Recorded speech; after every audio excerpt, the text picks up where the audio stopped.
Rama Rama Hare Hare,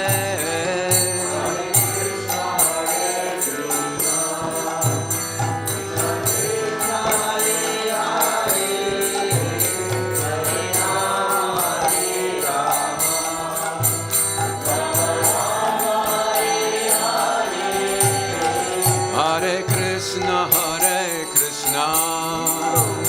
Krishna Krishna Hare Hare, Hare Rama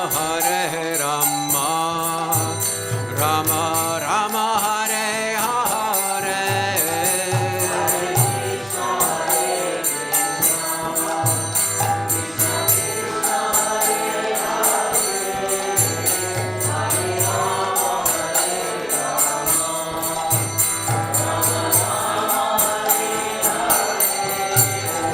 Hare Krishna Krishna Krishna Hare Hare, Hare Rama Rama Rama Hare Hare.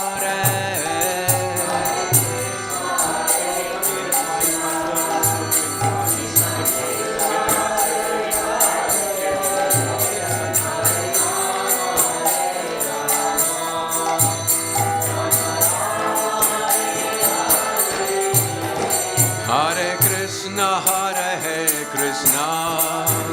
Krishna Krishna Hare Hare, Hare Rama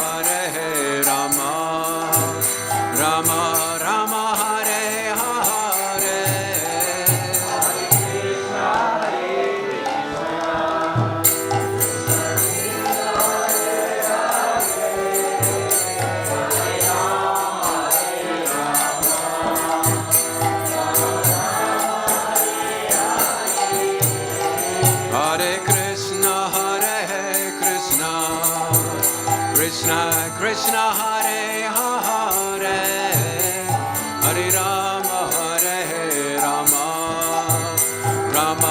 Rama Hare Hare.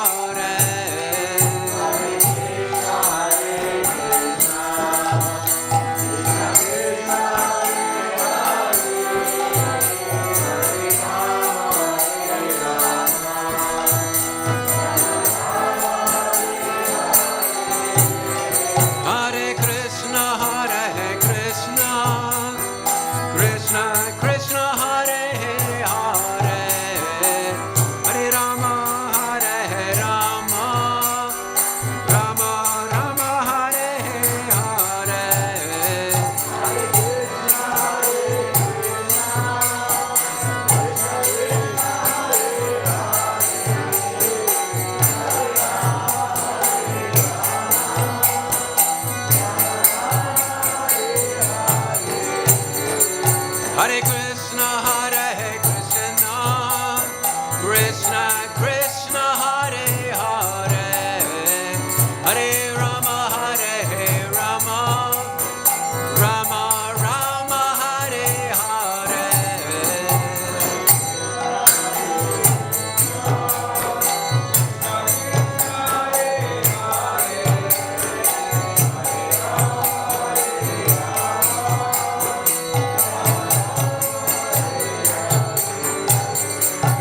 Hare Krishna Krishna Krishna Hare Hare, Hare Rama Rama Rama Hare Hare.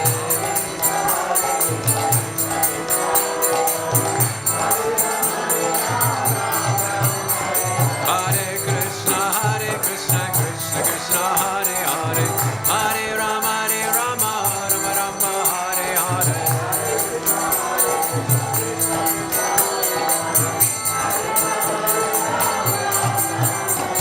Hare Krishna Krishna Krishna Hare Hare, Hare Rama Rama Rama Hare Hare. Hare Krishna Krishna Krishna Hare Hare, Hare Rama Rama Rama Hare Hare.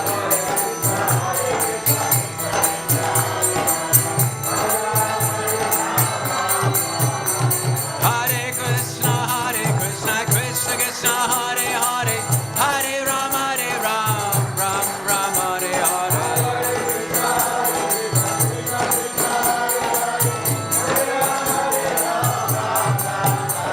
Hare Krishna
Just a quick announcement. Buddha Bhavanaprabhu's coming. He just is stuck in traffic, so don't disappear. Haribol. Hare Krishna, Krishna Krishna, Hare Hare, Hare Rama, Rama Rama, Hare Hare.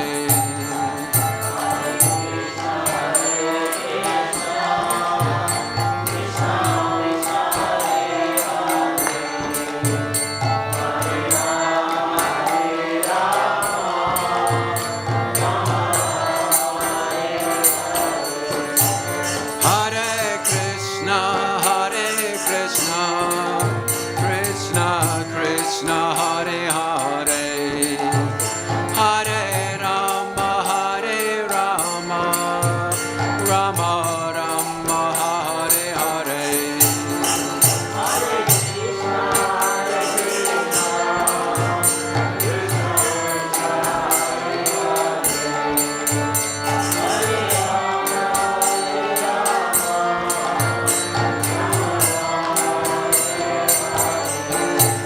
Hare Krishna, Krishna Krishna, Hare Hare, Hare Rama,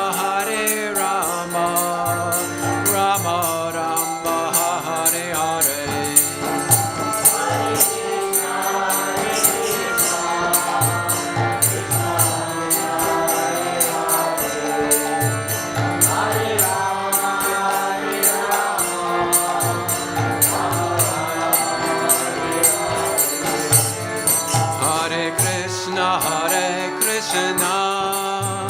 Krishna Krishna, Hare Hare, Hare Rama, Rama Rama, Hare Hare.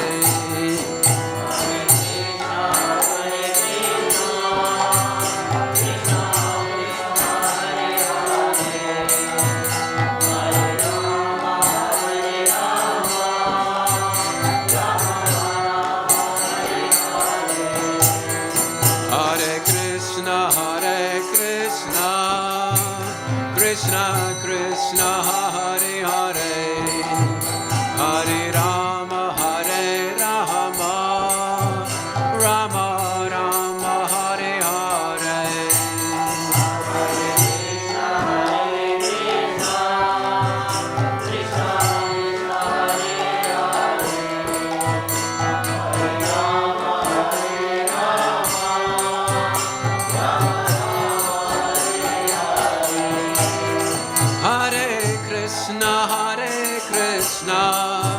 Krishna Krishna, Hare Hare, Hare Rama, Rama Rama, Hare Hare.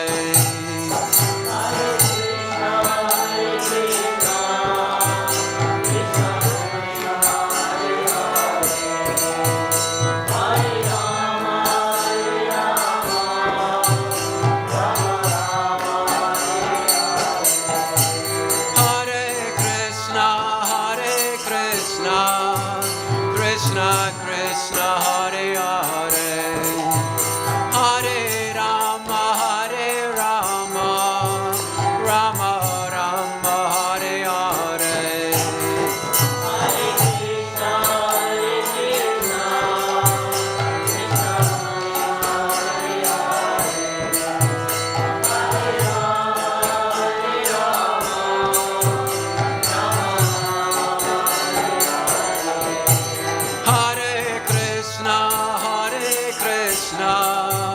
Krishna Krishna, Hare Hare, Hare Rama, Rama Rama, Hare Hare.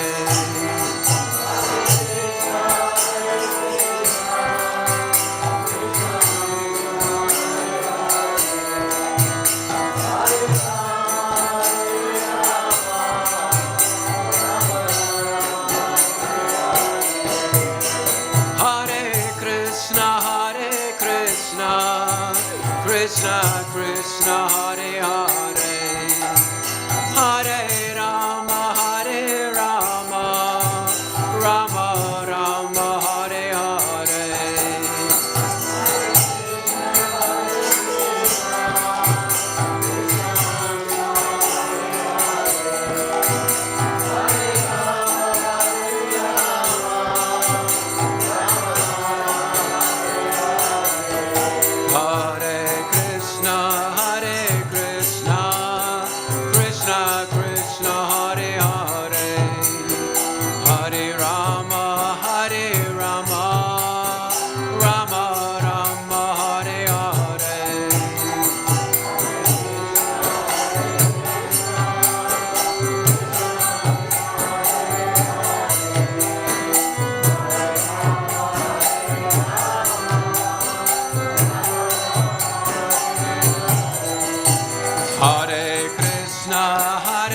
Krishna, Hare Hare, Hare Rama, Rama Rama, Hare Hare.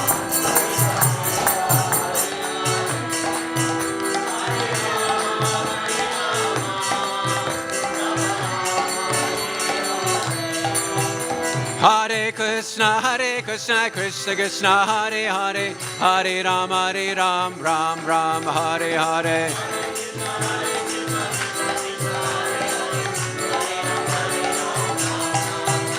Hare Krishna, Krishna Krishna, Hare Hare, Hare Ram, Ram Ram, Hare Hare.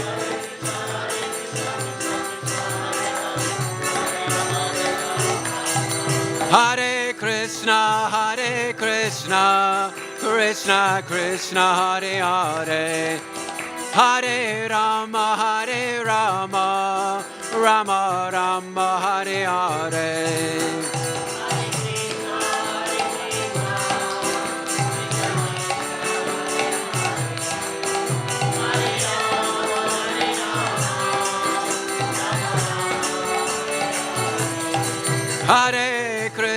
Hare Krishna, Krishna Krishna, Hare Hare, Hare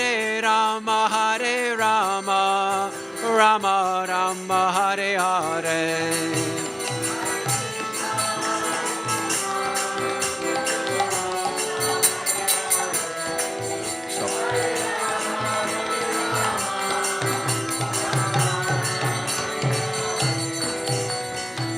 Hare Krishna, Krishna Krishna, Hare Hare, Hare Rama, Rama Rama, Hare Hare. Hare Krishna, Krishna Krishna, Hare Hare, Hare Rama, Rama Rama, Hare Hare. Hare Krishna, Krishna Krishna, Hare Hare, Hare Rama, Rama Rama, Hare Hare.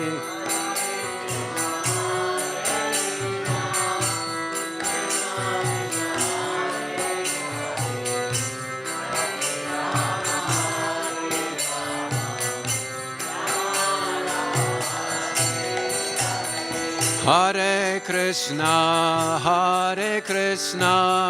Krishna Krishna, Hare Hare, Hare Rama, Rama Rama, Hare Hare.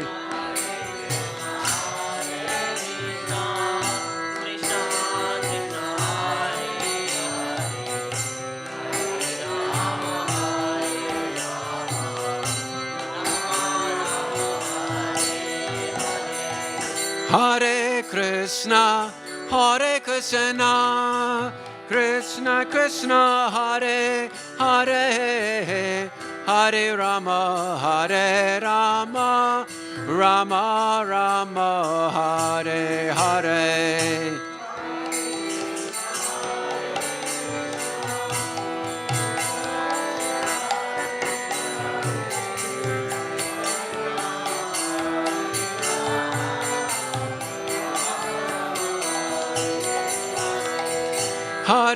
Krishna, Hare Krishna, Krishna Krishna, Hare Hare, Hare Rama, Hare Rama, Rama Rama, Hare Hare.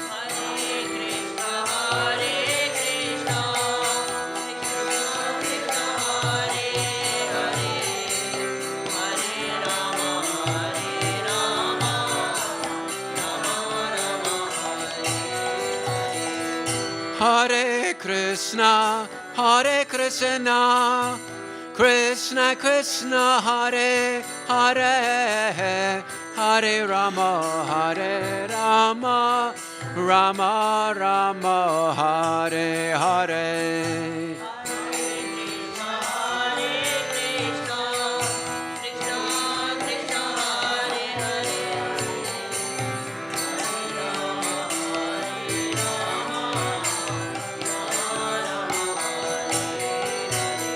Hare Krishna, Hare Krishna, Krishna Krishna, Hare Hare, Hare Rama, Hare Rama, Rama Rama, Hare Hare.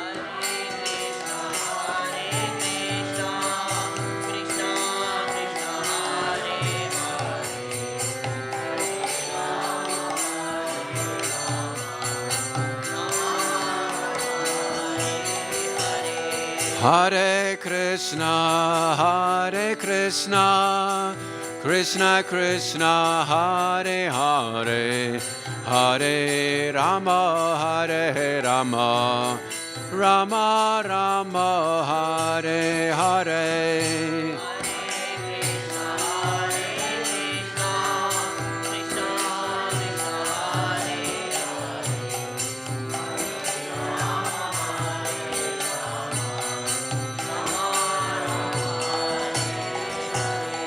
Hare Krishna, Hare Krishna, Krishna Krishna, Hare Hare, Hare Rama, Hare Rama, Rama Rama, Hare Hare.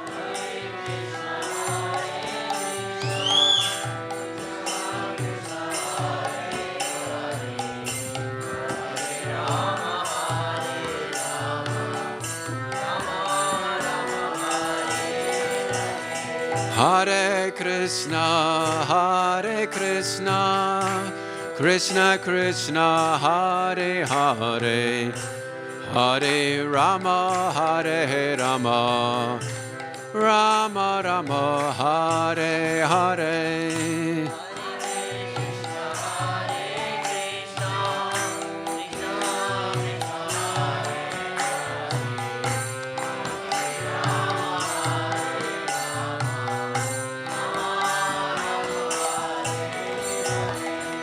Hare Krishna, Hare Krishna, Krishna Krishna, Hare Hare, Hare Rama, Hare Rama, Rama Rama, Hare Hare.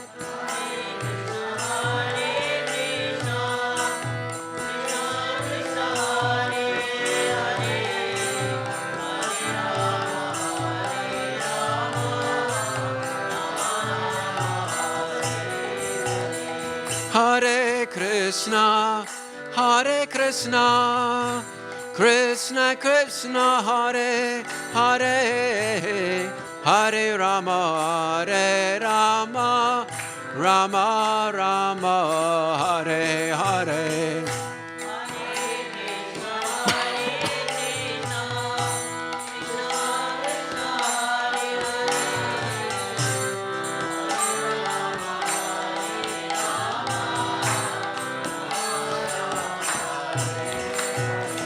Hare Krishna, Hare Krishna, Krishna Krishna, Hare Hare, Hare Rama, Hare Rama, Rama Rama, Hare Hare.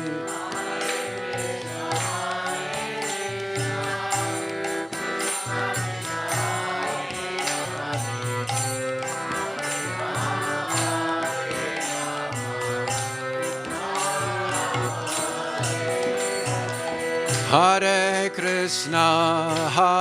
Krishna, Krishna Krishna, Hare Hare, Hare Rama, Hare Rama, Rama Rama, Hare Hare.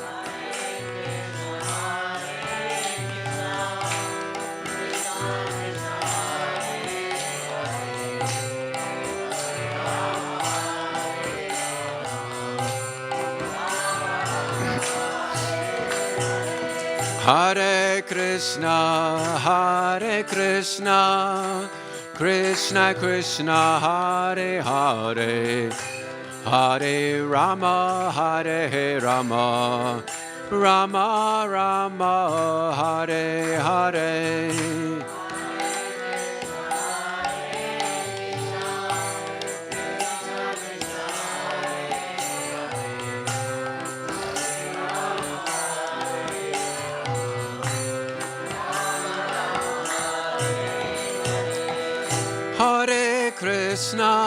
Hare Krishna, Krishna Krishna, Hare Hare, Hare Rama, Hare Rama, Rama Rama, Hare Hare.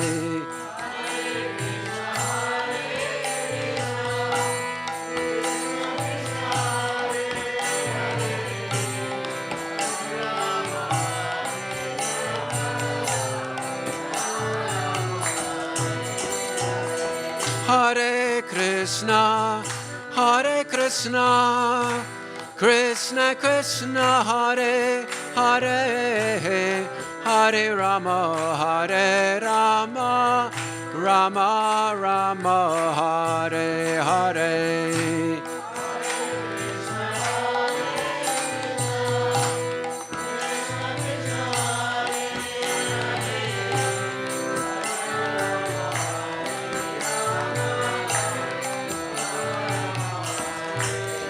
Hare Krishna, Krishna Krishna, Hare Hare, Hare Rama, Hare Rama, Rama Rama, Hare Hare.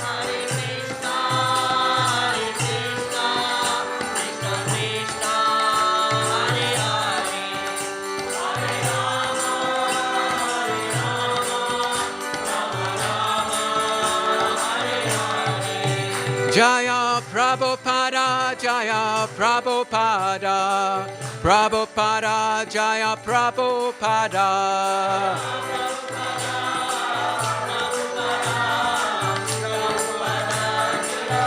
Jaya Jaya Prabhupada, Prabhupada, Prabhupada, Jaya Prabhupada.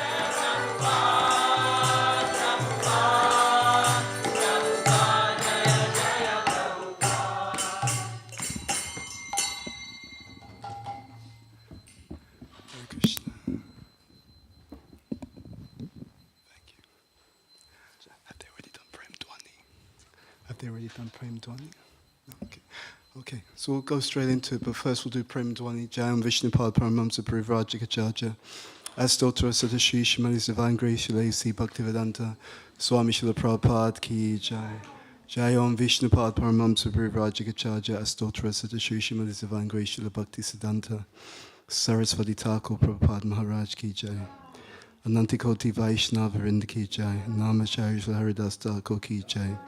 Premsa Goshi Krishna Chaitanya Prabhu Nityananda Shri Advaita Gadadhara Shivasati Gaura Bhaktivinoda Ki Jai.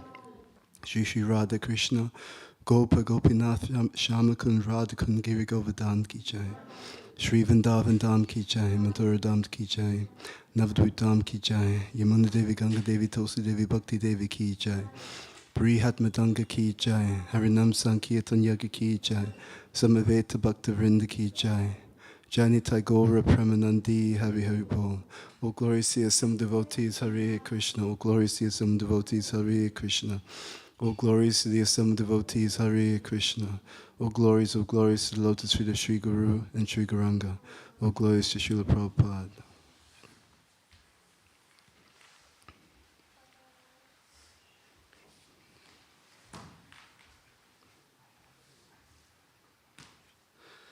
Okay, so we'll go straight into class. There was delays. There was some delays, so my apologies for being late. I hope all the devotees are well. So we're going to read from Chaitanya Charitamrita, Madhya Lila, chapter 8, text. Let's see, it says here 258. Yes. Okay. So 258. Actually, okay. That's fine, we can read from 258. Because I was told it was 259 through to 264. But that's okay. It's all good. So, Jaya Jaya, Jaya Jaya Sri Chaitanya Jaya Nityananda. Jaya Dvaita Chandra Jaya Gaura Bhakta Vrinda. Jaya Jaya Sri Chaitanya Jaya Nityananda. Jaya Dvaita Chandra Jaya Gaura Bhakta Vrinda. Jaya Jaya Sri Chaitanya Jaya Nityananda. Jaya Dvaita Chandra Jaya Gaura Bhakta Vrinda.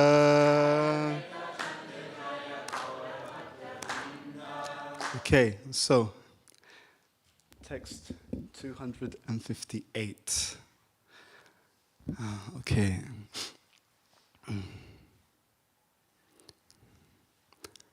Arashakya kaka kushe gyananimba fale.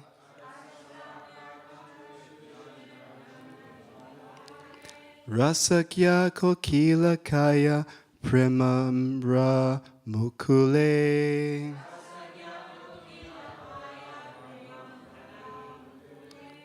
Arasakya kaka kushe gyananimba fale.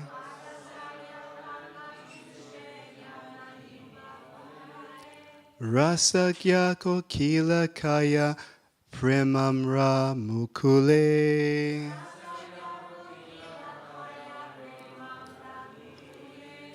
Arasakya kaka kushe jnana nimba fale.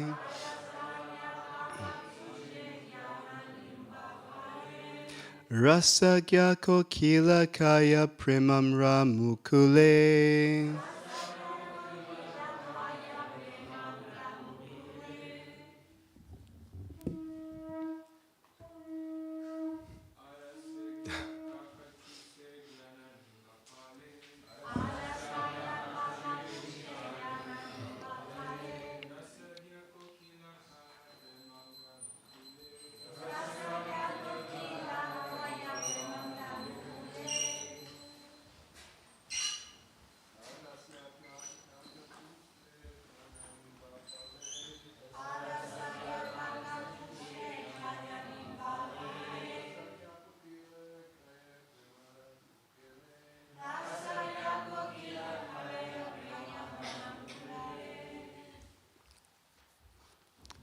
Vaishnavis.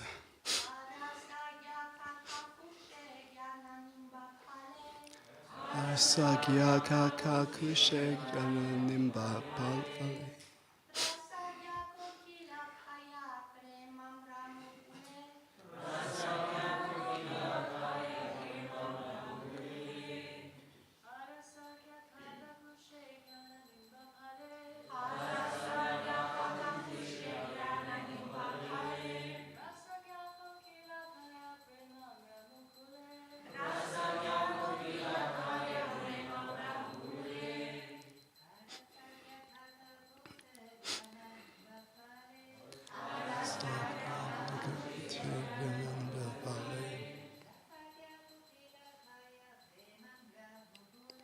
Rasakya kokila kaya premamra mukule. Arasakya, those who are without mellows. Kaka, the crows. Kushe, suck. Gyana, of knowledge. Nimba fale, on the bitter nimba fruit. Rasagya, those who enjoy transcendental mellows. Kokila, the cuckoos. Kaya, eat. Prema amra, mukule, the buds of the mango of love of Godhead. Translation in purport by His Divine Grace, Srila A.C. Bhaktivedanta, Swami Srila Prabhupada Ki Jai. Ramananda Roy continued, those who are devoid of all transcendental mellows are like the crows that suck the juice from the bitter fruit of the nimba tree of knowledge. Whereas those who enjoy mellows are like the cuckoos who eat the buds of the mango tree of love of Godhead. Purport. The speculative process of empiric philosophy is as bitter as the fruit of the nimba tree. I'll repeat that sentence. The speculative process of empiric philosophy is as bitter as the fruit of the nimba tree. Tasting this fruit is the business of crows. In other words, the philosophical process of realizing the absolute truth is a process taken up by crow-like men. But the cuckoo-like devotees have very sweet voices with which to chant the holy name of the Lord and taste the sweet fruit of the mango tree of love of Godhead. Such devotees relish sweet mellows with the Lord. Gyananjana Shalakaya Chakshu Militamina Tasmai Shri Gurave Namaha Shri Chaitanya Manobishtam Stapitam Yena Bhutale Swayam Rupa Kadamayam Dadati Swapadantikam Vandeham Shri Guru Shri Yuta Padakamalam Shri Gurun Vaishnavamscha Shri Rupam Sagrajatam Sahakana Rakanatam Vitam Twam Sajivam Zadvaitam Sarvadutam Purjana Sahitam Krishna Chaitanya Devam Shri Radha Krishna Padan Sahagana Lalita Shri Vishakam Vitamscha Hey Krishna Karuna Sindhu Dina Bandhu Jagatpate Gopesha Gopika Kanta Radha Kanta Namostate Tapta Kanchana Orangi Radhe Vrindavaneshwari Vrishabhanu Sutadevi Pranamami Hari Priye Vancha Kalpatarubhyascha Kripa Sindhubhyevacha Patitanam Pavanebhyo Vaishnavebhyo Namo Namaha Shri Krishna Chaitanya Prabhu Nityananda Shri Advaita Gadadhara Shri Vasadi Gaura Bhaktarinda Hare Krishna, Krishna Krishna, Hare Hare, Hare Rama, Rama Rama, Hare Hare. Okay. So here in the Sri Chaitanya Charitamrita Madhya Leela chapter entitled Talks Between the Lord and Ramananda Roy, this distinction is being made between the crows and the cuckoos. Those who are devoid of all transcendental mellows are like the crows. So when I was looking at the other verses, which we were going to speak from, we were looking at the power of hearing about the Lord's pastimes. I'm going to read you something. This is from the commentary by Vishwanath Chakravarti Thakur. And in this commentary, he's talking about the desire of Drona and Dara. So Drona and Dara, they made a prayer. They wanted to relate to the Lord. They wanted to experience the Lord's pastimes. and to serve the Lord in that parental rasa. So in Vishwanath Chakravarti Thakur's commentary, he actually makes this point. This is what Drona and Dara are expressing in terms of their desire. He writes, they're saying this, in the future, others who hear about and glorify the services we rendered to the cowherd boy Krishna will easily attain that same liberation most rare. So in their desire to render service to the Lord, they're saying that everyone who hears the pastimes of them rendering service to Krishna, right? And by the way, that hearing of the pastime is in which literature? It's in the Bhagavatam. They will attain that same experience, that same liberation most rare. This is all speaking to the power of transcendental sound. Nam namakari bahudha nivasava shaktis. So in the Shikshamrita, in the Shikshashtakam, Sri Chaitanya Mahaprabhu has made this particular point. He's Krishna, but in the mood of his devotee. You have invested all your transcendental potencies in your holy names. But we can expand on that. It's not only in these holy names, it is also in the pastimes of the Lord. Those transcendental potencies are present in the pastimes of the Lord. Those transcendental potencies are present in the Srimad Bhagavatam. So it is a question of hearing. But then the question becomes, what is the quality of that hearing? So there are these two ends of the spectrum. On one end of the spectrum, we have Shraddha, which is faith. But faith has an enemy. Faith has an enemy. The enemy of faith is aparad. In the same way that faith will draw the living entity on this journey from Shraddha through to Sadhusanga, through to Bhajana Kriya, through to Anatta Nivriti, through to Nishta, all the way through to Ruchi, Ashakti, Bhava, to Prema. Because all of these are purifications and an accumulation of faith. So faith is the building blocks of the entire journey. And faith also means respect. It actually means the ability to have respect for the devotees, for the sadhus. That respect also has a transformative effect. When faith becomes, it's like this. When faith becomes accumulated in a particular point, that faith becomes focus. In other words, attention is the seed of love. Right? When you build up enough respect in one place, it causes you to be focused in that same space, which is why there's an intimate connection between attentive chanting and spiritual progress. Right? Because attention causes you to respect what you're giving attention to, and it is also the opposite. The more you respect what you're giving attention to, the more you'll be attentive to that same thing. So our entire process is an accumulation. We're building up more and more faith. But the opposite is also true.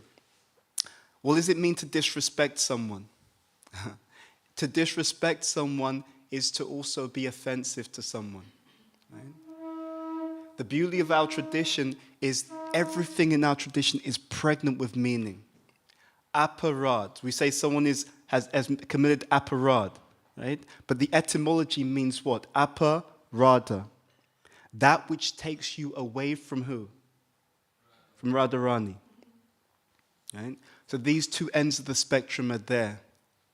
To the extent that we're disrespectful, to the extent that we're disrespectful, to that extent we move away from Radharani. And you see, the thing is, we say respect for the devotees. Radharani is the topmost devotee. So wherever the devotees are in any community, she's there. So if you move away from Radharani, you move away from the entire community of the devotees. Because any Vaishnava, any Gaudiya Vaishnava community of devotees, they are a community around the divine couple, just like we have here. Radha Gokula Nanda, Sitaram Lakshman Hanuman, Gaunitai. the community revolves around the divine couple. So it's only these two things. There's respect, which causes one to make progress. And there's disrespect, which causes one to lose progress. This is something that is generally not spoken about so much, but you can go backwards in devotional service. Right? You can actually lose the progress that has been made, right? At least in an external sense. We hear in the, there are many pastimes like this. Bharat Maharaj being one, so he attains Bhava Bhakti, but then he actually falls down from that platform. Right? In the actual Bhagavatam, the term that's used is you to pass karma. But the acharyas explain that at Bhava Bhakti, your karma cannot bring you down. So the explanation of the acharyas is that when the primary meaning in the statement in the Bhagavatam, in the scripture, when that primary meaning doesn't work, then one has to look at the secondary meaning. So the acharyas explain that the secondary meaning of that term karma in relation to the fall down of Bharat Maharaj is that he must have committed offenses to great devotees in the past. In another pastime, Rupa Kaviraj, at Bhava Bhakti again, at Bhava Bhakti, he's giving Bhagavatam class. Who's standing at the back? Standing at the back is a Vaishnavi named Krishna Priya Thakurani. And Rupa Kaviraj is given the class. He notices that lady at the back, her lips are moving. She's chanting while he's giving the Bhagavatam class. Now, I don't like people chanting while I'm giving Bhagavatam class either, just to share that. But it's not enough. She actually is of such a caliber that so when he calls her out, she explains, I can't help it. The holy name is always vibrating on my lips. But when she made that explanation and Rupa Kaviraj did not have the right mentality towards her, then it was the beginning of his fall down. Right? Again, from Bhava Bhakti. So, this is the spectrum that we're having to deal with. Respect that takes us closer to Prabhupada, closer to Krishna, or disrespect, which can literally destroy our progress in devotional service. Here in this particular verse, those who are devoid of all transcendental mollos are like the crows that suck the juice from the bitter fruits of the nimba tree of knowledge. This is speaking about all materialistic mentality. But this is also a warning, by the way. This verse is a warning because no one can continue on in any area of life unless there's some taste. No question. Right? If you want to start to see someone who, now because everything is AI, everything is big data, companies now are able to predict if someone in the organization is likely to leave the organization. Okay? So what they can use, they can run a particular program and they put all kinds of data into the particular program. How long has this person been working for us? When were they last promoted? How much money are they earning? All of these different things. And when they run this into the program, then they can predict, okay, then in our company, this person, and this person, they're the ones who are most at risk of leaving. Okay? Now, you can do a similar thing in devotional life. You can do a similar thing in devotional life. You look at the quality of the relationships between certain devotees.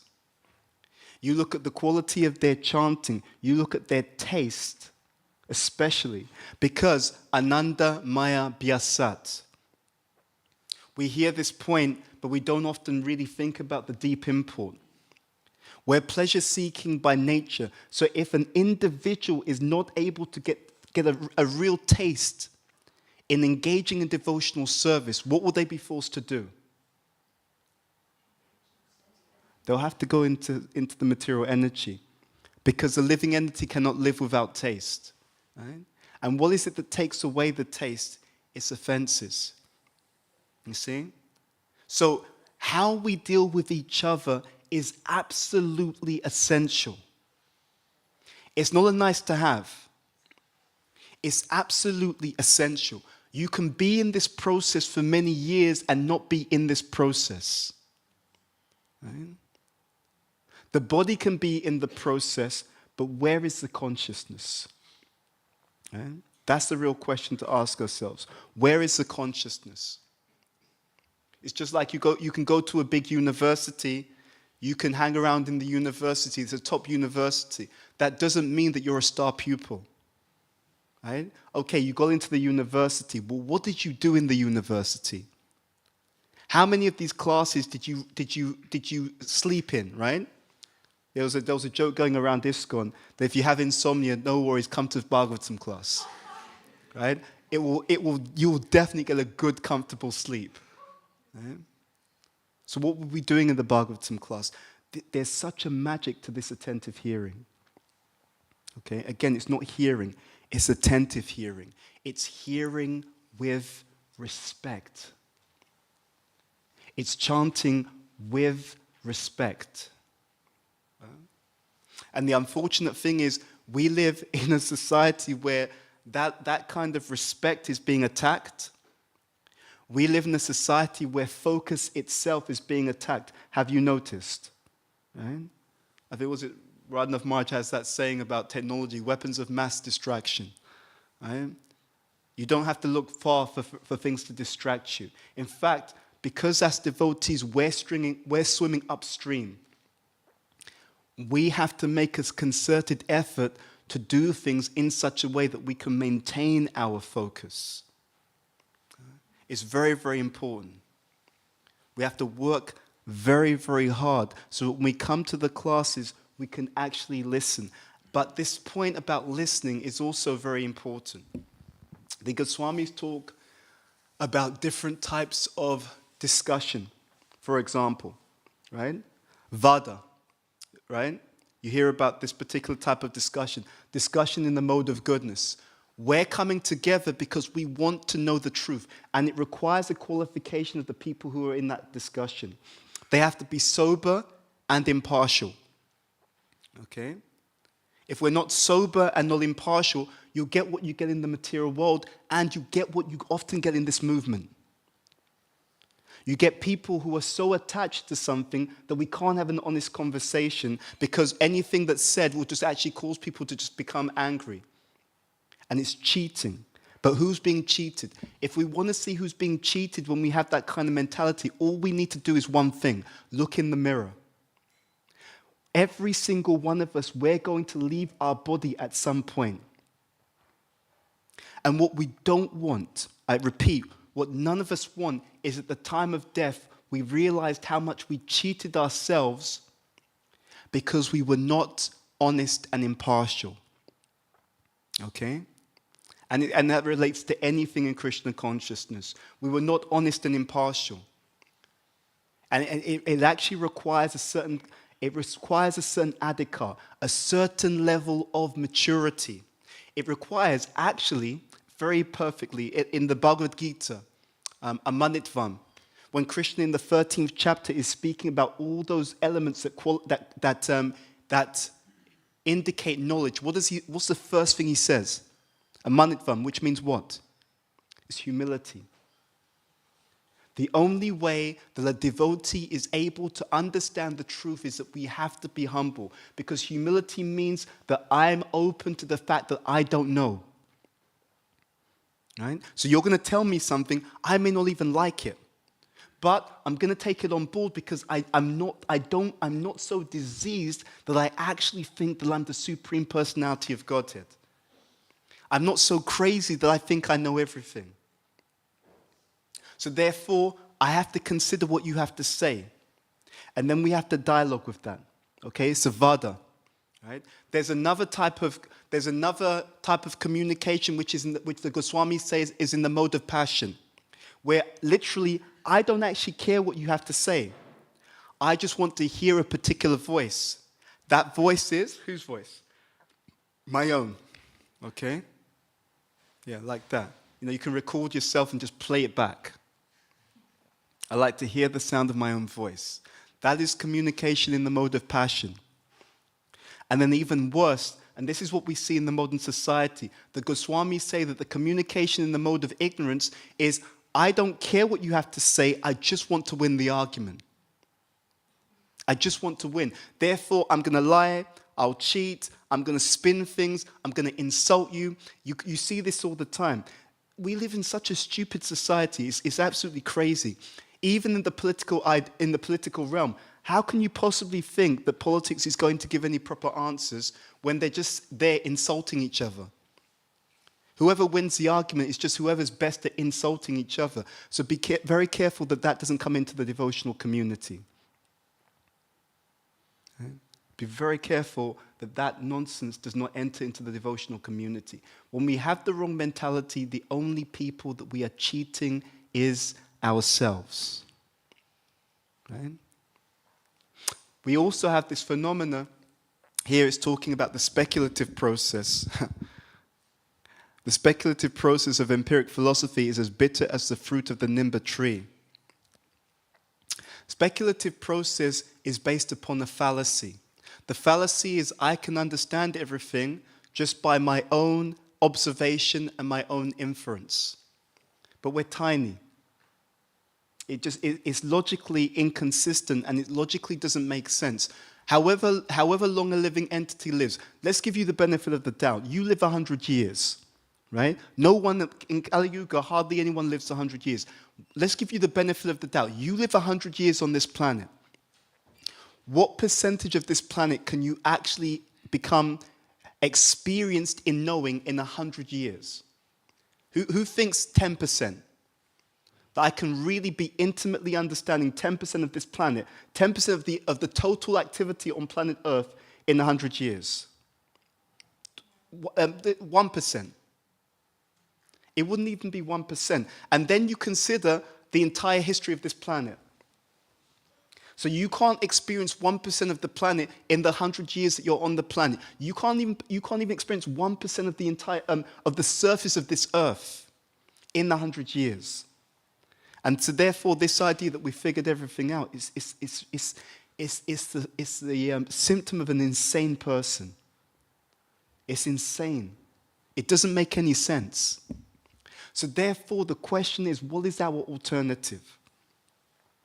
Our alternative is this process of the descending knowledge. Please don't underestimate the significance of this process. There's a purport in the Chaitanya Charitamrita where Prabhupada says, if one has heard from the right source, one's knowledge is automatically perfect. Right? And that is exactly what has been given by Srila Prabhupada. Whether you understand it or don't understand it, when you read his books, you can immediately understand exactly how reality works. It really is that powerful. Now, you could challenge that. You could say, I've read this statement by Prabhupada, it didn't seem to make sense. Yeah, that's because we don't read in the correct way. The statements of the Bhagavatam, all of Prabhupada's statements, they are, yeah, that's it. They're like the ingredients in a sabji. Okay? So it's a very important thing. There's this idea of Shastra Chakshus, it's not what most of the devotees in our movement understand it to be very honest. The way that Prabhupada's statements, the way that the Shastric statements work, is that the statements will give you a direct vision of reality when you bring all the relevant statements together. Okay? I'll explain what I mean. Let's say that, you have an ingredient that they call salt. And you throw salt in some let's say basic, I don't know, let's say you've put tomato sauce in the saucepan. You can tell I don't do very much cooking. So you throw a lot of salt in there, and then someone asks you, what's it going to taste like? You're going to say it's going to taste like what? It's going to be salty, okay? So sometimes the devotees do that. Prabhupada made this statement, and therefore they think, everything is going to be like that. Everything in that category must be like that. Wrong understanding. Because if you look at that sabji, if you look at the sabji that we call this material world, there's many different ingredients, okay? There's many different ingredients in that particular sabji. So there'll be statements, okay, let's say that there's statements that young people have this kind of tendency. Okay, they want to play. True, that's there. Okay, absolutely true. But let's say that there's statements that that people who are brahmanas, they tend to be detached. That's also true. So then you look at that young person. That young person, they have the nature of a young person. So the tendency towards play, true. But that young person also has a particular varna. That young person has a Brahminical nature. So the statements that relate to Brahmanas are also true of that same young person. So if I want to understand what this young boy who's got a Brahmana nature will be like, I take both statements from the Shastra together. Does that make sense? In other words, you take both the ingredients together and that gives you the proper understanding of this particular person. If you just take the statements, he's a young person, you won't get a proper understanding. Because he is a young person, but he also has this particular nature. You bring all the statements together that relate to that particular situation, that's Shastra Chakshus. That's the ability to see accurately the nature of reality according to the scripture. But it requires you to know the scripture. It requires you to know the scripture in a very, very broad sense. It's the Goswamis, they use this term, Shastra Yukti. Okay? Shastra Yukti means the logic of the Shastra. So if you know the teachings comprehensively, then you're able to apply them comprehensively and you're able to perceive what the situation accurately is, and you're able to perceive what the situation will be as well. Easily you'll be able to see everything. But it requires this kind of vision. So the Shastra is like a lens. You're able to see through that particular lens of transcendental knowledge. You're able to see all the relevant statements that relate to whatever you're dealing with, and therefore you're able to perfectly, easily, and accurately understand, oh, this is the situation that we're playing with. This is the situation that we're dealing with. In relation to this point, here in the purport, Prabhupada says the cuckoo-like devotees have very sweet voices with which to chant the holy name of the Lord and taste the sweet fruit of the mango tree of love of Godhead. Everyone is looking for love. And that love is achieved for us through sound. Anavriti Shabdat. Right?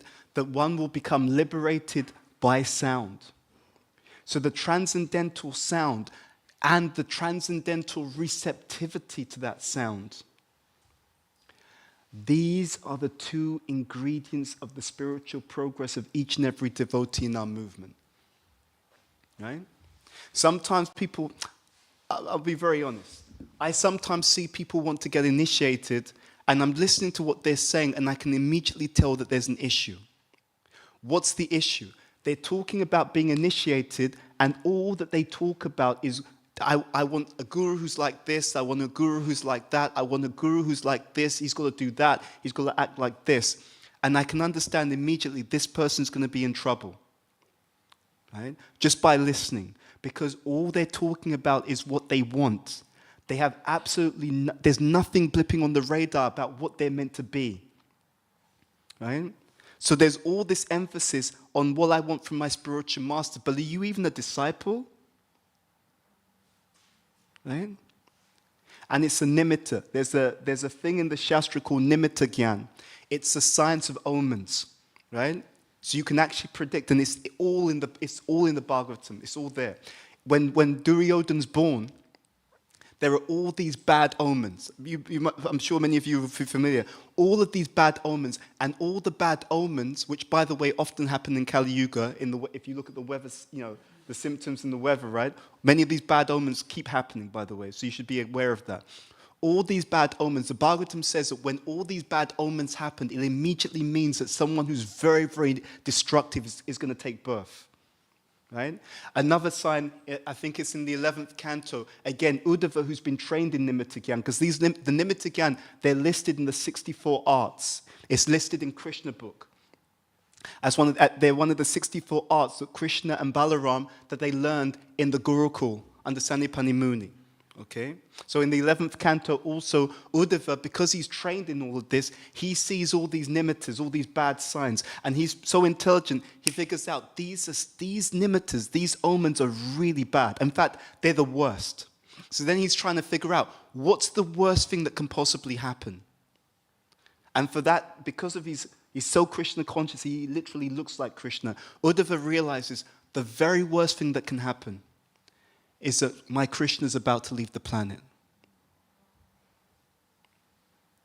And he asks Krishna, and Krishna reveals to him, yes, I'm preparing to wind up my pastimes and leave the planet. Right? So, all of these bad signs. So, back to the spiritual master and disciple. So, this person's only talking about what they want. There's absolutely no sense of their own responsibility. Bad sign. Right? In fact, it plays out in many different areas. Someone's going to be in a relationship. They're talking all about what they want, but what are you? Right? What's your qualification for being in that relationship? That's the trouble with the Kali Yuga. It's imbalanced. The balanced is rights and responsibilities. Imbalanced is I only know what I want. I have absolutely no sense that I have responsibility as well. You know? And it's always a sign that there'll be some kind of issue later on. So, in terms of this hearing, it's the spiritual sound in the association of devotees. The more pure that spiritual sound is, that is one key element, absolutely. But the other key element is how receptive the hearer is. And that's why you see this pattern throughout the Shastra. It's a qualification of the speaker and the hearer, right? Prabhupada writes that. That's in the Bhagavatam in the purports. So we should not make that same mistake. This is Prabhupada's sound vibration. Do you understand this point? This is worth, you couldn't even put a figure on the value of this. But the qualification is how much am I able to hear? Right? And it's in our day-to-day activities that we either increase our qualification for hearing or we decrease our qualification for hearing. Right? The hearing doesn't happen just when you hear the Bhagavatam. The hearing doesn't happen just when you put your hands in the beads, in the bead bag. There's only two things in the life of the devotee. There's the hearing and there's the preparation for hearing. Okay? So, in my day-to-day life, if I'm making offenses to the devotees, if I'm being rude and disrespectful to the devotees, if I'm cultivating the lower modes, that's my damaging of my facility for hearing. I'm actually damaging my facility to hear. So when I come in and sit down in the Bhagavatam class, now there are 100 filters because my consciousness has been contaminated by the way that I live my day-to-day life. And the nasty materialistic mentality I've been developing, and no one can see it. And then that can play out for 1 year, 2 years, 5 years, 10 years, 15 years. And then what happens is I wonder about this process. Did Prabhupada really know what he was talking about? I've been practicing for so long, but what was the quality of our practice? It's always these two things, ladies and gentlemen. It's always quality and quantity. You understand? It's always quality and quantity. So let's do ourselves a favor. Let's not think it's just what happens in the class. Let's remember it's what happens on a moment-by-moment basis in my daily life. What we really need to see is more devotees experiencing the magic of this Krishna consciousness. And it is magic. This movement, Sri Chaitanya Mahaprabhu, what he's actually come to give is something that it's not even previously possible. It's not bhakti. That's not true. It's Vraj bhakti. Okay? It's Vraj bhakti. In previous ages, the people could go to Vaikuntha. I was listening to a very interesting class. So we hear that in different ages, there were different processes to attain love of Godhead. But our acharyas explain that actually in all those ages, the holy name was always there. Why was it that people did not just use the holy name to become pure and lovers of Godhead in previous ages? It's explained that they were so qualified that they couldn't get with the process. They thought, this is too easy. Just chanting, and I'll get, no, I can't. I'm going to meditate for hundreds of thousands of years, right? Or I'm going to do these big fire sacrifices, or I'm going to do these elaborate deity worships. They were so qualified, they could not get their heads around the idea that if I just chant, I can achieve the same result. The holy name was there in every single age. Every single age. But in this age, we struggle with the easiest process, right? This is how fallen that we actually are. Okay? You know, they asked Prabhupada, what does it mean to have humility? Again, if you look at Prabhupada, not just the way he speaks, but his example, he said something which was so heartbreaking. He said that humility means that you understand that your husband, your wife, your family, not your government, no one except Krishna can save you. When you understand that, that's humility, Prabhupada explained. Right? No, and that's true. Don't look for anyone else. There's no one else who's going to save you. Save you from what? Save us from what? Jama mrityu jara vyadi dukkha dosha darshanam. Is there anyone who's avoiding death? Old age? Anyone? Disease? Birth? There's no one except Krishna who can save us. And when we understand that, that will help us to be humble to the devotees and humble to the holy name. Right? We have a great gift. This is what's being spoken about here. This ability to eat the buds of the mango tree of love of Godhead. Every time you come to class, every time we hear the holy name, we're being presented with prema. Right? That's not my statement. That's Narottam Das Thakur. In this Hari Hari Bifale, right?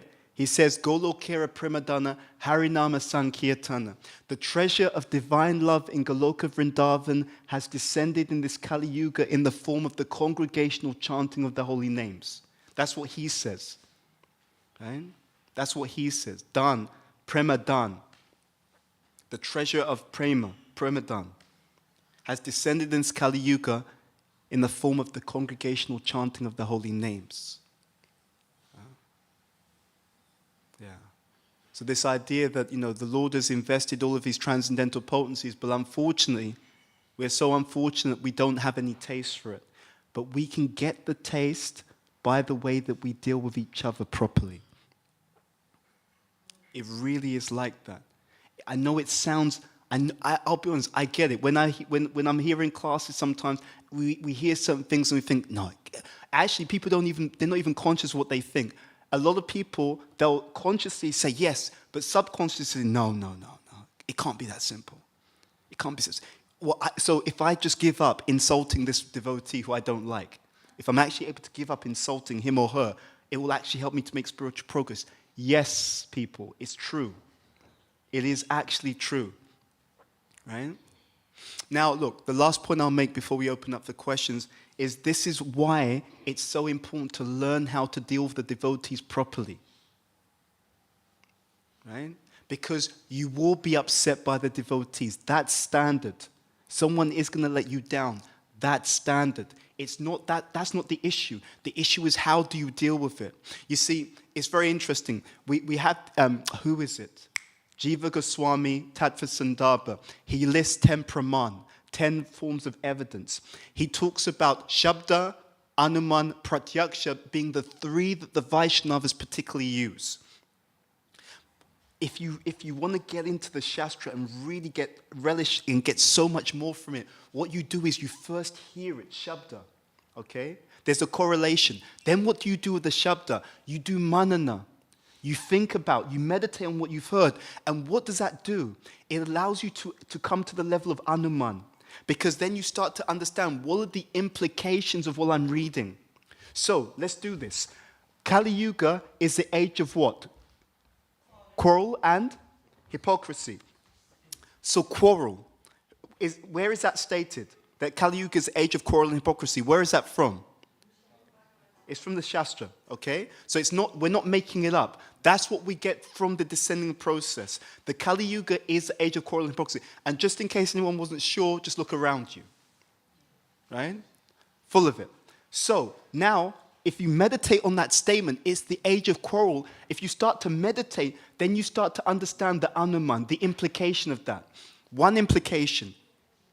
If Kali Yuga is the age of quarrel and hypocrisy, what that implies is that any marriage, any friendship, any community which is able to continue to exist in a healthy, loving, and progressive way is one where people have learned to deal with conflict, with quarrel, in a healthy way. You understand?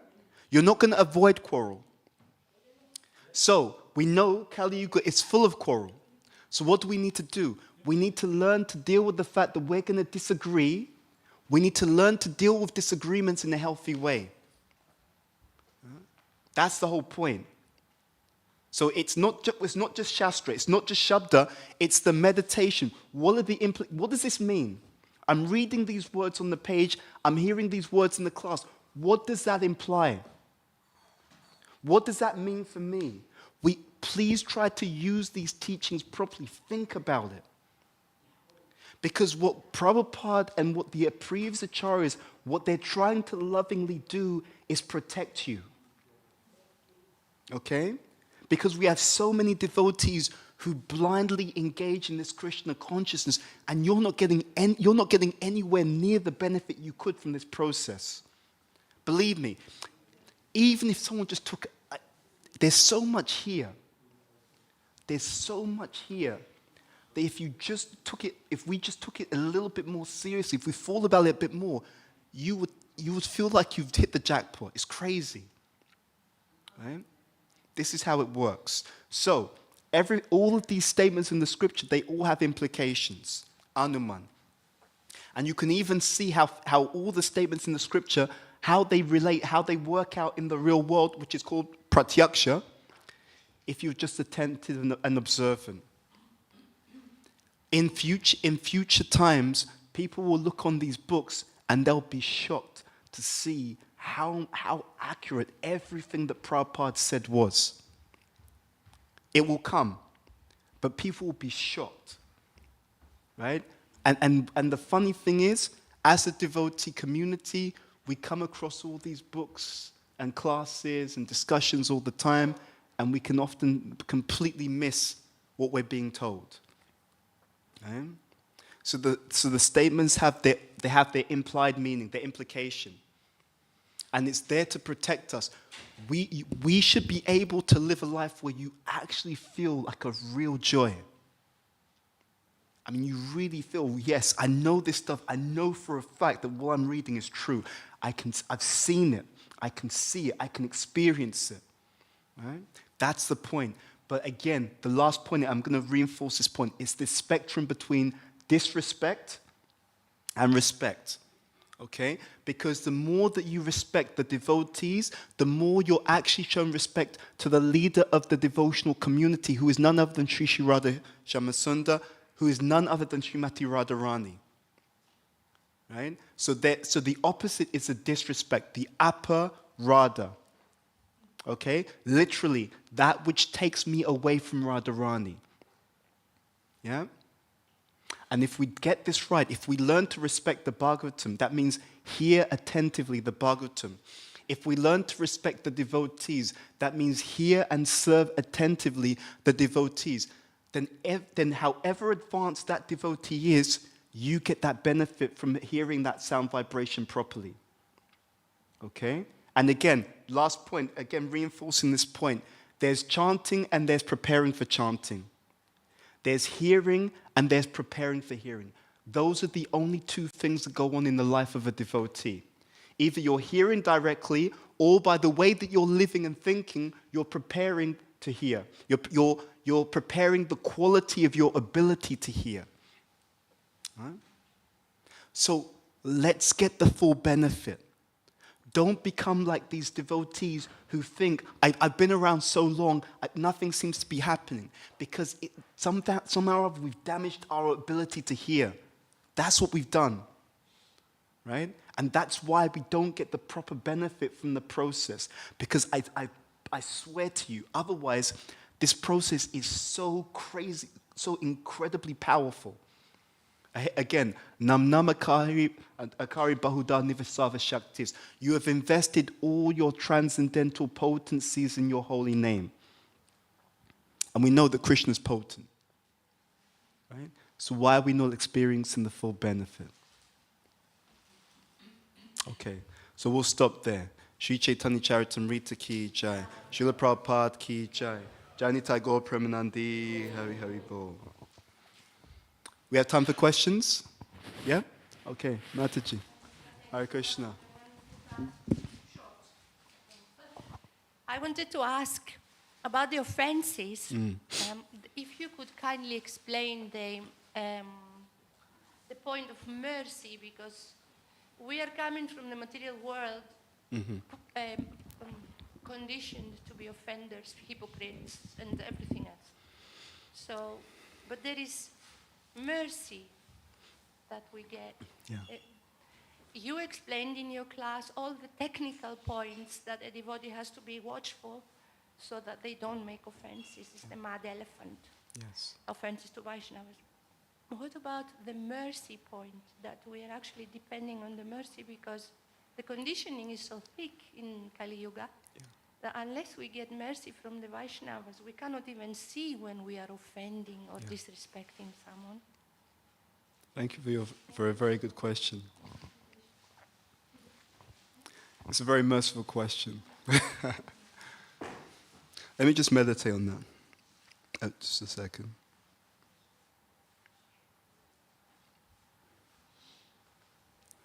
You see, it's mercy that we realize that we are offensive as well.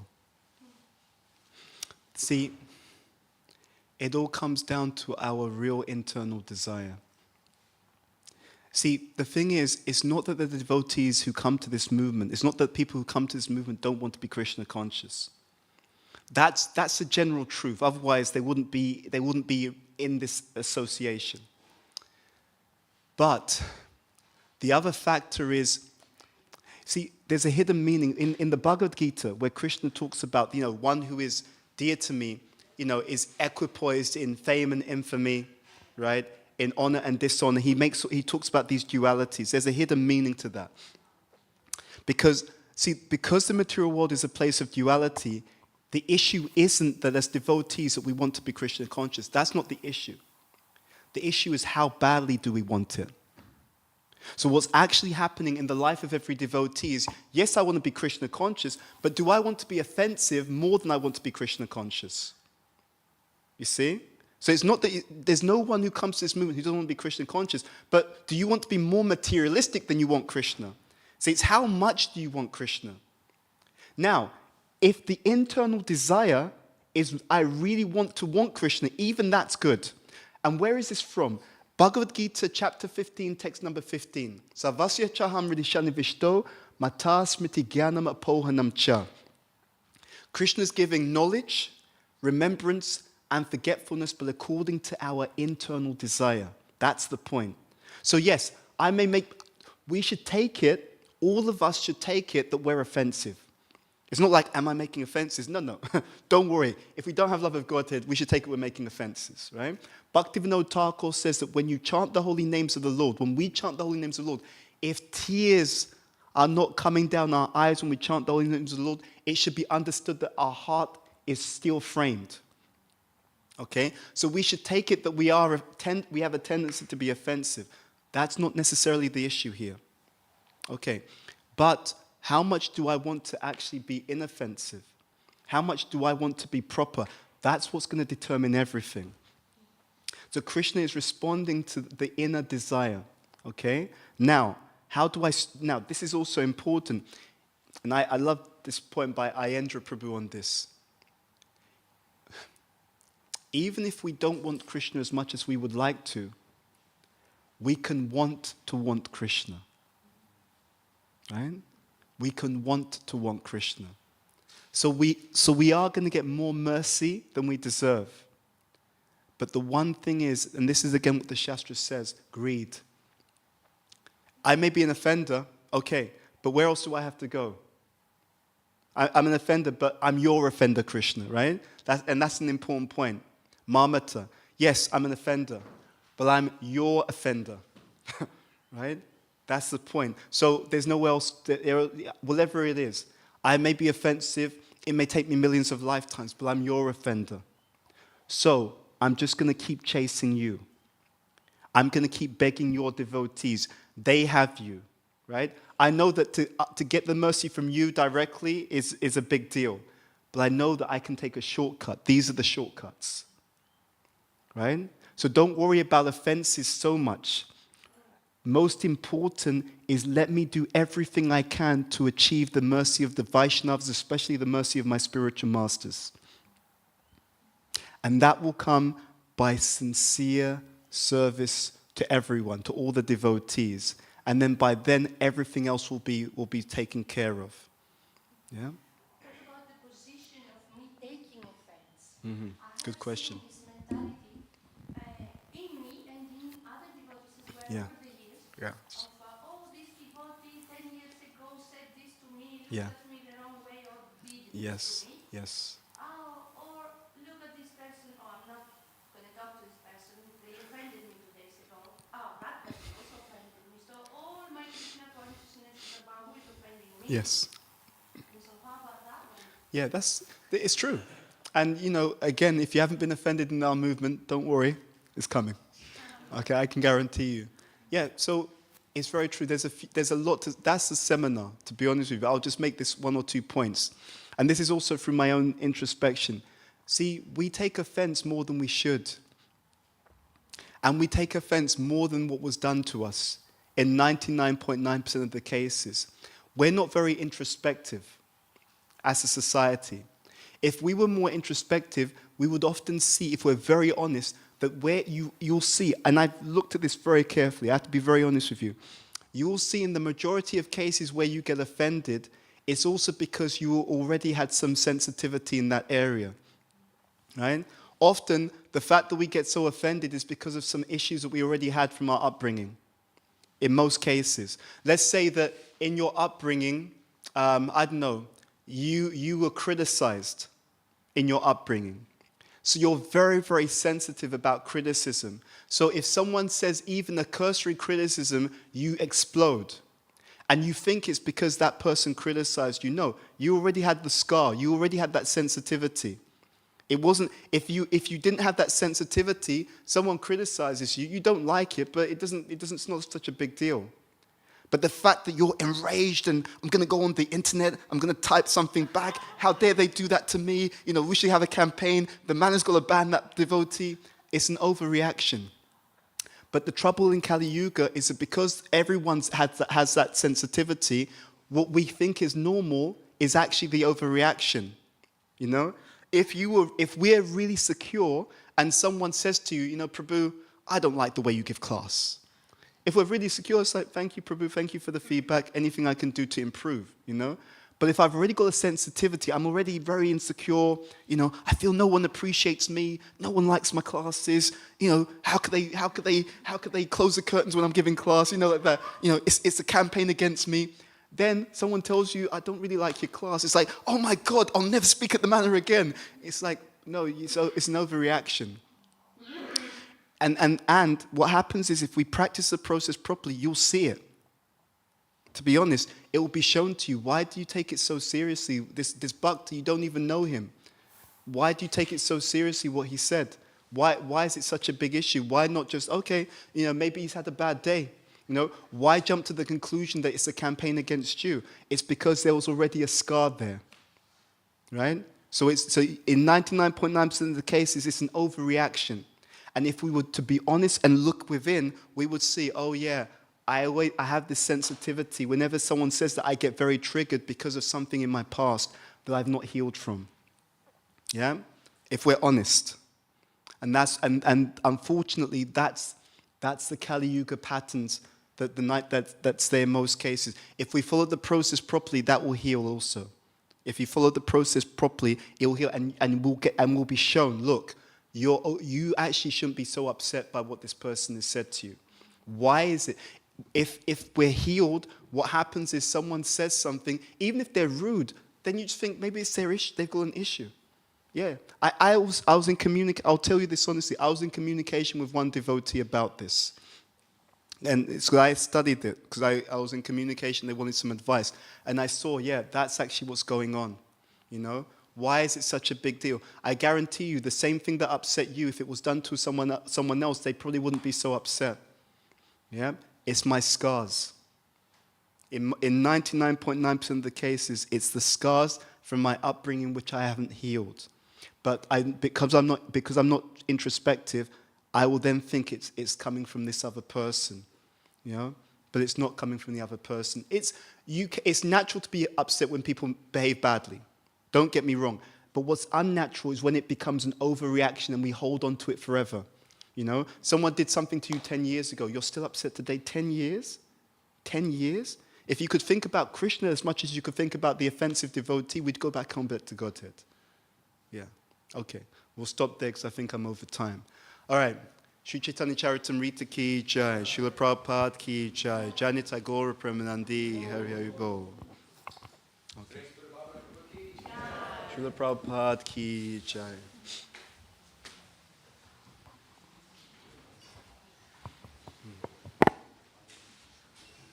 Okay. Hey, Hari Bol Prabhu. How are you?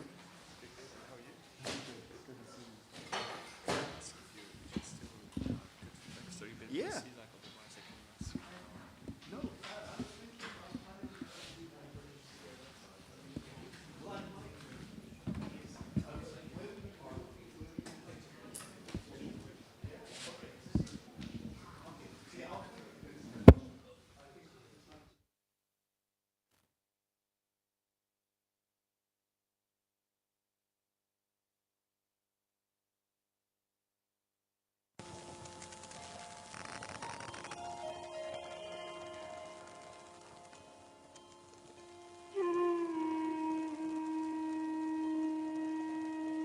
Hare Krishna, Krishna Krishna, Hare Hare, Hare Rama, Hare